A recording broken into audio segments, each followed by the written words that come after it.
हाल ही में सिंधु बॉर्डर पर एक युवक की बेरहमी से हत्या का मामला सामने आया है। इस हत्या की जिम्मेदारी निहंग सिखों ने ली है।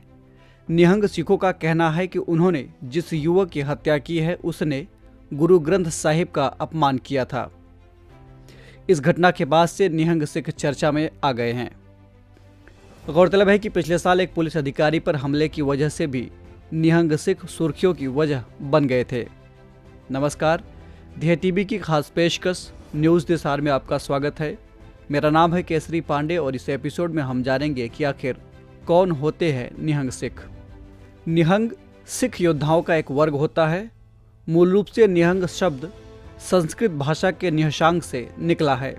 निहशांग का मतलब निडर, निष्कलंक, पवित्र, जिम्मेदार और सांसारिक लाभ और आराम के प्रति उदासीन होता है, यानी वो व्यक्ति मोहमाया से ऊपर उठ चुका होता है। निहंग शब्द को पूर्ण योद्धा के लिए भी इस्तेमाल किया जाता है। माना जाता है कि साल 1699 में सिखों के 10वें गुरु गोविंद सिंह जी द्वारा खालसा के निर्माण के लिए निहंग समूह का गठन किया गया था। खालसा के साथ ही योद्धाओं के एक वर्ग के तौर पर, यानी कहा जा सकता है कि आर्मी के तौर पर निहंगों को बनाया गया। इन्हें शस्त्र विधा में पारंगत बनाया जाता था और जब भी आवश्यकता पड़ती थी ये युद्ध के लिए तत्पर रहते थे।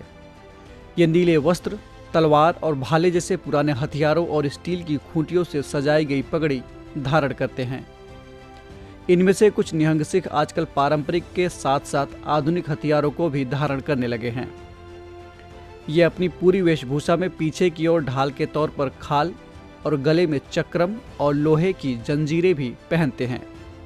निहंगों के पहनावे के पीछे एक और किस्सा सुनने में आता है। गुरु गोविंद सिंह के 4 बेटे थे, जिनमें सबसे छोटे थे फतेह सिंह।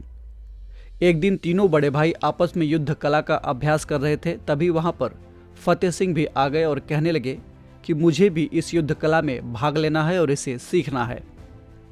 इस पर उन तीनों बड़े भाइयों ने कहा कि तुम अभी छोटे हो और युद्धाभ्यास करना तुम्हारे बस की बात नहीं है।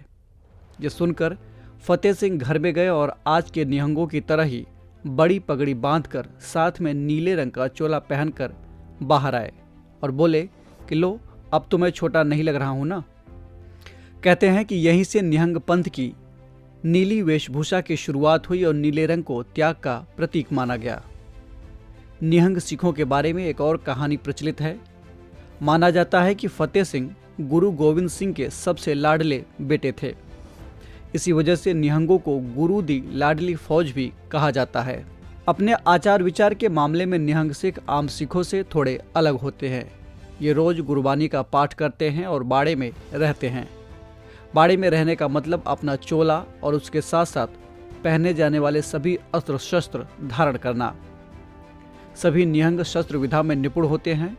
ये गुरु ग्रंथ साहिब को मानने के अलावा श्री दशम ग्रंथ साहिब और सर्वलोह ग्रंथ में भी विश्वास रखते हैं। निहंगों में भी अलग अलग समूह होते हैं, जिनमें ब्रह्मचर्य जीवन का पालन करने और गृहस्थ जीवन का पालन करने वालों का अपना अलग अलग समूह होता है। निहंग सिख आमतौर पर अमृत चखे होते हैं, जो कि सिख पंथ में बहुत ही पवित्र और महत्वपूर्ण परंपरा होती है। ऐसा नहीं है कि निहंग सिर्फ नकारात्मक कारणों की वजह से ही चर्चा में रहते हैं। इतिहास में कई ऐसी घटनाएं हुई हैं जब निहंगों ने वीरता और मानवता का परिचय दिया है। साल 1715 के बाद जब मुगलों द्वारा बड़े पैमाने पर सिखों की हत्याएं की गई, तो उस वक्त निहंगों ने ही इनकी रक्षा में महत्वपूर्ण भूमिका निभाई थी। इसके अलावा अफगान आक्रमणकारी अहमद शाह दुर्रानी के हमले के दौरान भी सिख पंथ की रक्षा करने के लिए निहंगों ने बहादुरी का मिसाल पेश किया था। इसके अलावा जून 1984 में ऑपरेशन ब्लू स्टार के दौरान अजीत सिंह पोहला जैसे कुछ निहंगों ने आतंकवादियों को खत्म करने के लिए पंजाब पुलिस का साथ दिया था।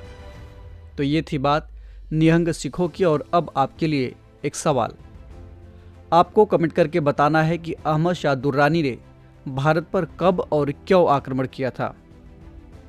आप अपने उत्तर हमें कमेंट बॉक्स में दे सकते हैं। अगर आपको ये कार्यक्रम पसंद आया हो तो चैनल को लाइक, सब्सक्राइब अथवा शेयर करना न भूलें। इस एपिसोड में इतना ही। हम फिर मिलेंगे एक नए कार्यक्रम के साथ। तब तक के लिए इजाज़त दीजिए। नमस्कार।